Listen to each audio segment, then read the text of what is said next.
Guys, আপনাদের স্বাগতম আমাদের মধ্যরাতের ভূতের বয়ে ইউটিউব চ্যানেলে।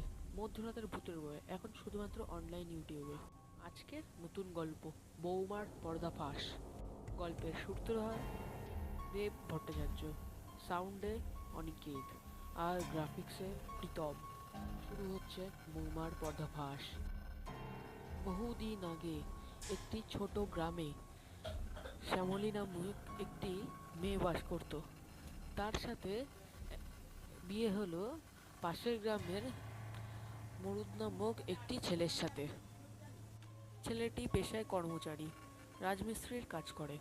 প্রথম কয়েকদিন তাদের সংসার বেশ ভালোই হাসি খুশিতে কাটতে শুরু করলো। তারপরে ধীরে ধীরে